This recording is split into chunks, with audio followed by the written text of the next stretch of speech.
On this Wednesday night, keeping kids safe online. The world's most powerful tech CEOs called out on Capitol Hill. Mr. Zuckerberg, what the hell were you thinking? Mark Zuckerberg's apology to parents, how to hold websites accountable, and where Canada is on regulating social media.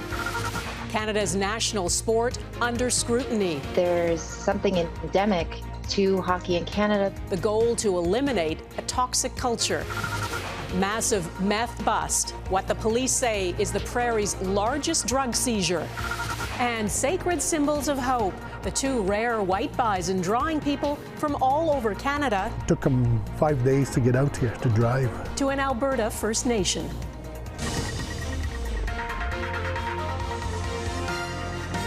Global National with Donna Friesen.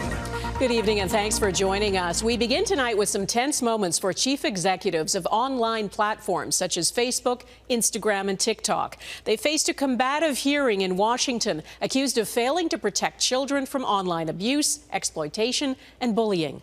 Mr. Zuckerberg, you and the companies before us, I know you don't mean it to be so, but you have blood on your hands. You have a product. You have a product that's killing people. For 4 hours, the Senate Judiciary Committee put pressure on some of the most powerful figures in the tech industry as parents and child safety advocates looked on. They've been grilled before and it hasn't amounted to much, but this time a proposed Kids Online Safety Act could force them to introduce safeguards. Abigail Beeman explains why it matters in our top story tonight. Parents hold up pictures of their children who were exploited or died by suicide due to online harm. Let the record reflect it all. 5 big tech CEOs grilled by senators. Meta's Mark Zuckerberg took most of the heat. How many times was this wording screen displayed? I don't know, but the you don't know. Why don't you know? Will you set up a victims compensation fund with your money, the money you made on these families sitting behind you? Republican Yes or Senator Josh Hawley called on him to apologize directly to those families. I'm sorry for everything that you have all gone through. It's terrible. No one should have to go through the things that your families have suffered. He looked at me, he looked at my daughter's picture, and nothing. The mother of 11-year-old Selena Rodriguez, who died by suicide after online exploitation, wasn't buying it. I don't think it's genuine because he continues on with his, just by the way he was answering the questions. The CEOs reaffirmed their commitment to keeping kids safe, but backing bills is another matter. Proposed American legislation aims to hold tech companies accountable if they suggest harmful content to minors and would allow victims to sue platforms and app stores. A study by the Center for Countering Digital Hate shows a teen girl can be exposed to self-harm or eating disorder content repeatedly and within minutes of setting up a TikTok account, as one example. It is a little bit like watching the clown from Stephen King's It giving evidence to the Senate today, explaining why it should be allowed to babysit our kids. And thankfully, our senators are saying, hold on a second, aren't you a monster that sucks the souls out of children? For Canadian children, in fact, they may be at slightly more risk in comparison to children in the United States. This Canada research chair in neuroscience and learning disorders says our country is behind in regulating social media. British Columbia just took the lead by limiting cell phone use in schools and promising legislation to hold social media companies accountable.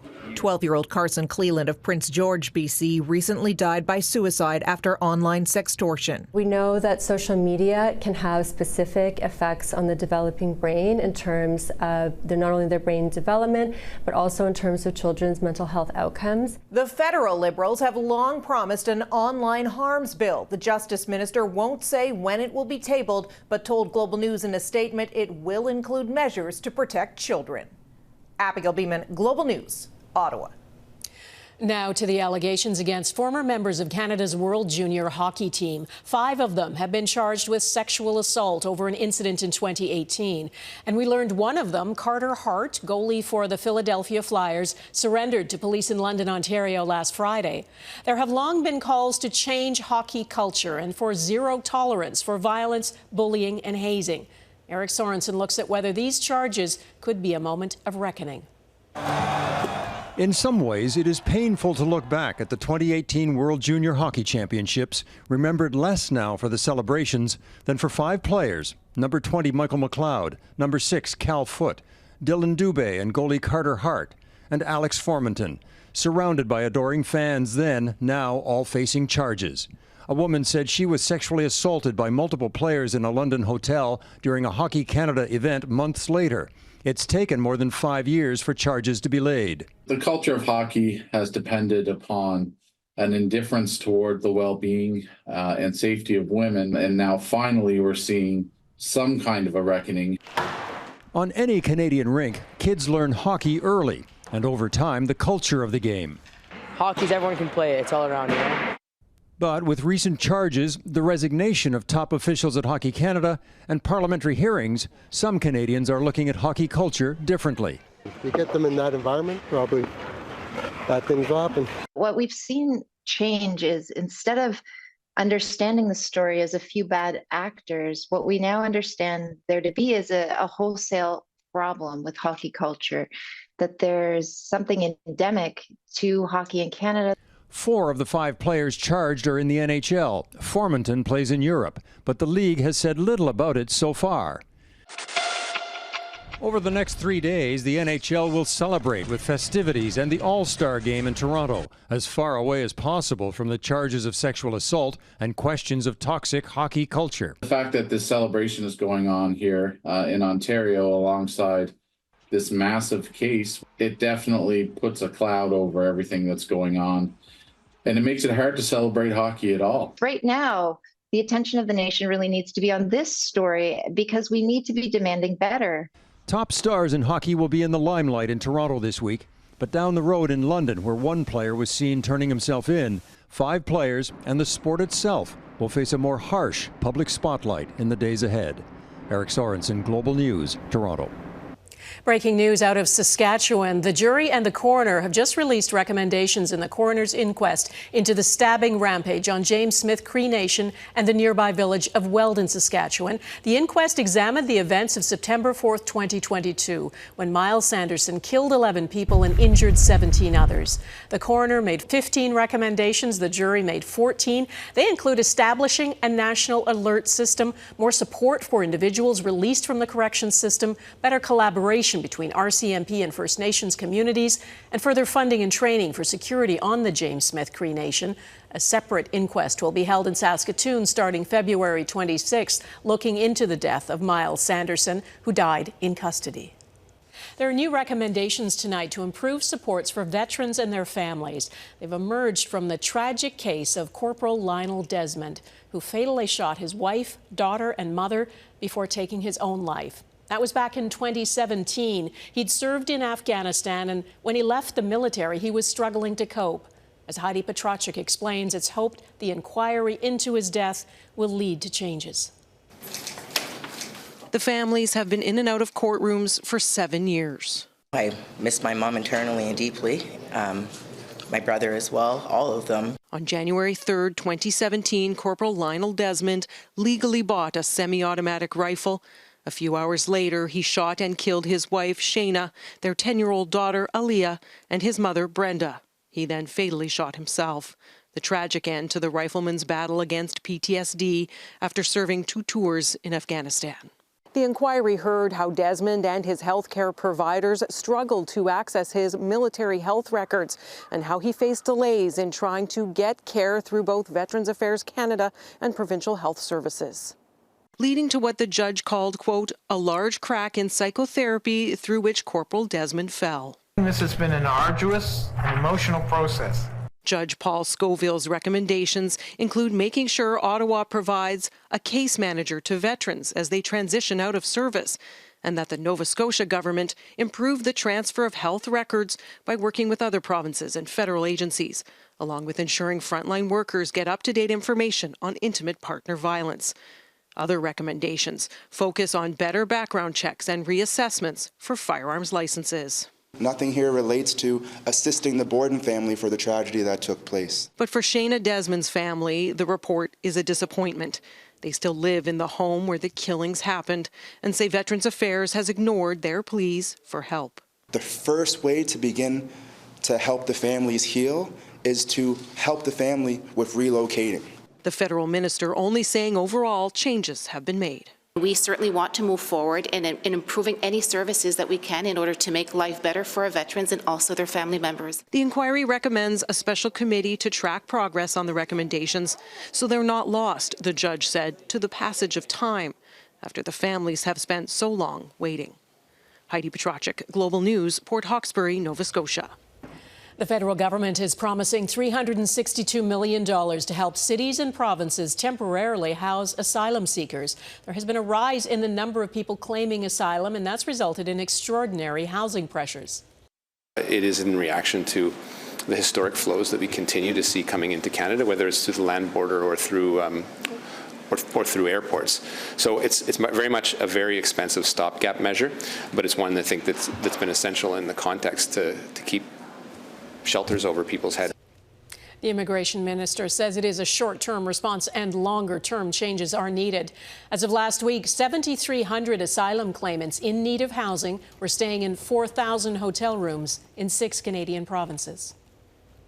RCMP are calling it the largest narcotic seizure in the history of the Canadian prairies. Over $50 million worth of methamphetamine has been seized at a southern Manitoba border crossing. Canada Border Services officers at the Boissevain crossing discovered over 400 kilograms of drugs stuffed into suitcases on a semi-trailer on January 14th. Investigators say that truck was headed to Winnipeg and believe the shipment has ties to organized crime. While the drugs were destined for Winnipeg, we also strongly believe that they would have been distributed to communities across Manitoba and possibly to locations across Western Canada and into Ontario. The 29-year-old driver of the truck was arrested. Investigators say they're still working on figuring out where the drug shipment originated. Investigators looking into that deadly plane crash in the Northwest Territories have found the aircraft's voice recorder and spoken to the sole survivor. 6 people died when the plane, en route to a diamond mine, went down near the town of Fort Smith last week. Investigators say there are encouraging signs the voice recorder captured good information, though freezing rain has hampered efforts to recover the wreckage. Alberta Premier Danielle Smith has announced what she calls a parental rights policy. In a social media post, Smith says parental consent will be mandatory for all students 15 and under who want to change their names or pronouns at school. We know that nearly all parents, even those who may disagree with the decision of their children, will love and care for their children no matter what choices they make. Smith says she plans a number of new policies involving transgender adults and youth, from restrictions on therapy and surgery to participation in sport. Gender reassignment surgery will be banned for those 17 and under. The Alberta Premier says child protection laws will be enforced in situations where parents become abusive or reject a child who identifies as transgender. As well, parents must opt in for their children to be taught gender, sexual orientation, and sexuality in schools. Alberta is opening talks with water license holders in 3 southern river basins in an attempt to manage a worsening drought. Major water users would agree to take less water in order to help others downstream in the event of a severe drought this summer. Each town has a water plan, anyway, for shortages, but you have heavy industrial in some places, you have hospitals, you have seniors' lodges, and commercial, so we wanted to know what they have and what basically their daily use would be. Right now, there are 51 water shortage advisories in effect across Alberta. Canada Confidential coming up, the allegations this country's security agencies hold too many secrets, and a mystery that's washed up on the coast of Newfoundland and Labrador.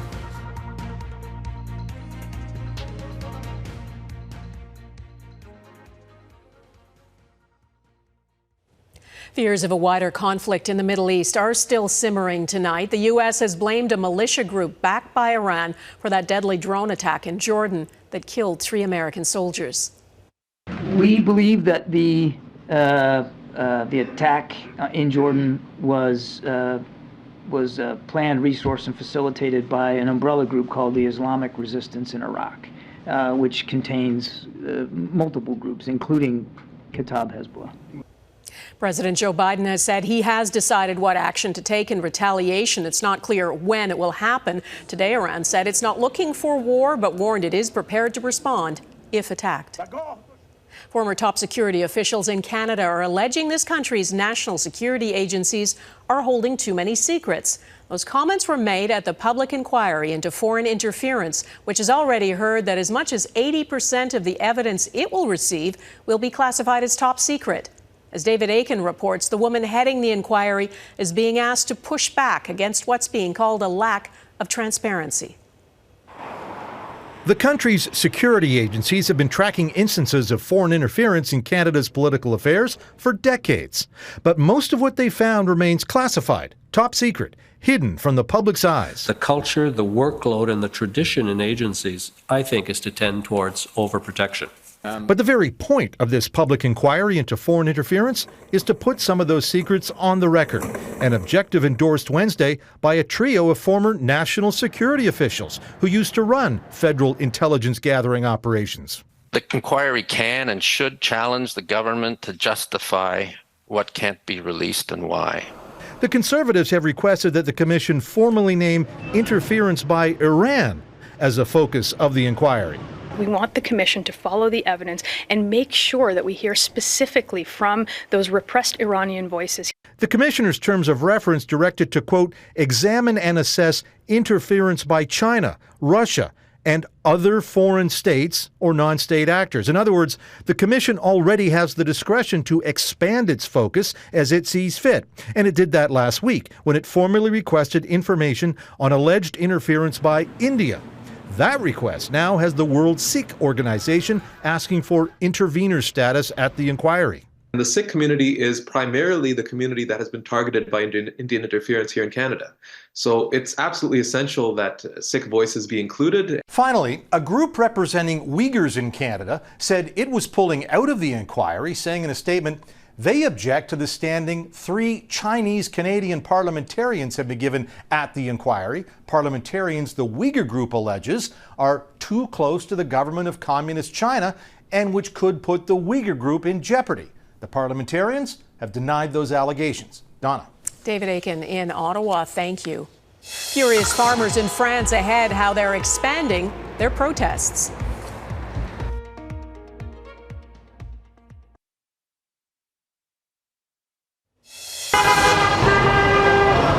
Farmers again blocked major arteries into Paris today. The ongoing protests are fueled by anger over a lack of protection from foreign competition, lots of red tape and high taxes. The French government sent armored vehicles to protect a food market in Paris, and 18 people were arrested during standoffs with police.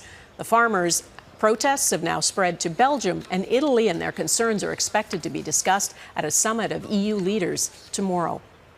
Italy has summoned Hungary's ambassador in protest over the treatment of an Italian woman. The 39-year-old primary school teacher appeared in a Budapest court, her hands and feet shackled. The images are intensifying anger over her case. She is accused of taking part in violent assaults against neo-Nazi sympathizers last February. Prosecutors are seeking an 11-year sentence. It is a dilemma for Italy's far-right government, which has formed friendly ties with Hungary. Rare pair next, what these white bison mean to an Alberta First Nation.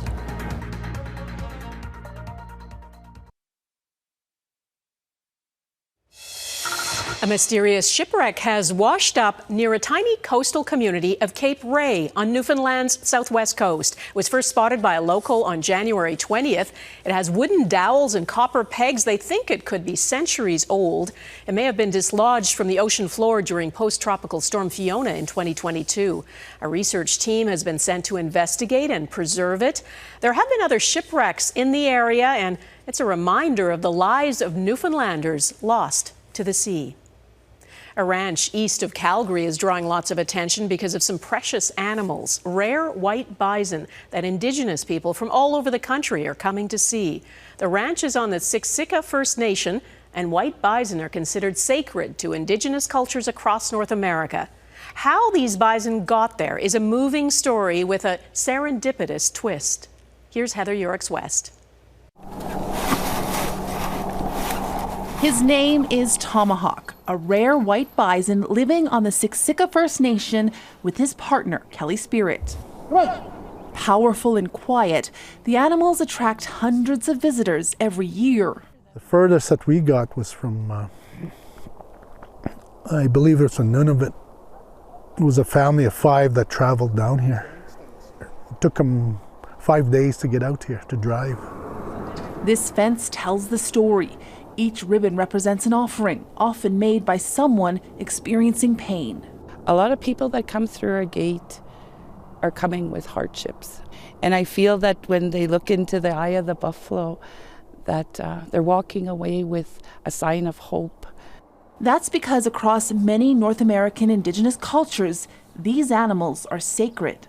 But we enjoy it. You know, we get chartered buses coming in. A lot of elders. Tomahawk and Kelly Spirit haven't always called Siksika home. 4 years ago, Carlin was asked to find a white bison by a First Nation reeling after a series of suicides. He eventually found the animals, but the owner refused to sell. But then... And he started telling me a story about a gentleman in Manitoba, which his late father took in as a son. Unbeknownst to any of them, the owner was talking about Lisa Big Snake's father. When they realized the connection, he was moved to sell. I lost my dad through cancer, just before the buffalo came, and I felt that it was a sign for him to look after us and put me on that journey to help people the way he did. In 2021, the Big Snake's bison had a white baby boy. Kuma Kokamikusum now lives on the Standing Buffalo First Nation in Saskatchewan, where he too is revered as a sacred symbol of hope. Heather Urix West, Global News, Siksika First Nation, Alberta. And that is Global National for this Wednesday. I'm Donna Friesen. Tonight's Your Canada is this harp seal near St. John's, Newfoundland and Labrador. We'd love to see Your Canada. Please email it to viewers@globalnational.com. And thanks for watching. Hope to see you here again tomorrow. Bye-bye.